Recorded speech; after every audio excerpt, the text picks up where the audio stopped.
ये कहानी रामू की है जो काफ़ी शराब पिया करता था, या यूँ कह लीजिए कि वो शराब पीने का आदी था। और उसे उसके गांव वाले भी काफ़ी समझाते थे कि भाई शराब मत पिया कर। पर जो आदमी अपने माँ बाप और अपनी बीवी की बात नहीं सुनता, वो भला किसी और की बात क्यों सुन लेगा। और गांव के पास में ही एक और गांव था जहाँ से वो अपने लिए शराब लाया करता था। और ऐसे ही एक दिन की बात है जब वह देर रात शराब पीकर अपने घर लौट रहा था, और उसके पास एक शराब की बोतल भी थी जिसे वो उसी दिन पीने के लिए लाया था। और उसने सोचा कि गांव के आसपास पीऊंगा तो सभी देखकर मेरा दिमाग खाएंगे। तो उसने एक खेत के अंदर शराब पीने का सोचा, और थोड़ी देर बाद वो एक खेत तक पहुंचा और शराब पीने लगा। तभी उसे मक्के की फसल में से किसी के निकलने की आवाज़ सुनाई दी। वो थोड़ा नशे में था, पर वो साफ तरीके से सुन पा रहा था कि वो आवाज़ उसके सामने वाले मक्के की फसल से आ रही है।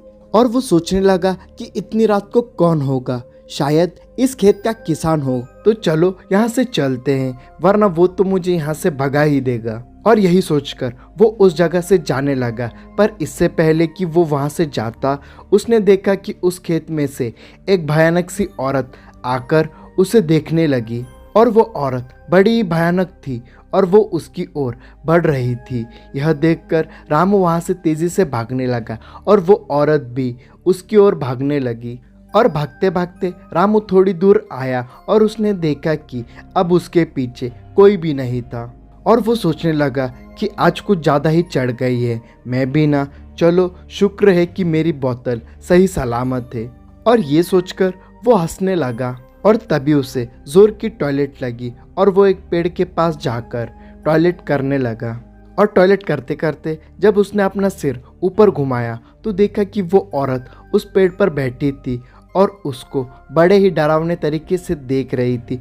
और वो एक झपटे से उसके ऊपर कूद गई। और वो जैसे उस पर कूदी, वो नीचे जा गिरा और चिल्लाने लगा। पर वो औरत उसके हाथ से उसकी शराब की बोतल छीन ली और शराब पीने के बाद अचानक से वहाँ से गायब हो गई।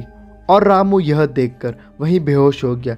और सुबह जब उसे होश आया तो उसने देखा कि उसकी शराब की बोतल वहीं पड़ी थी। और उस दिन उसने कसम खा ली कि अब वह शराब नहीं पिएगा।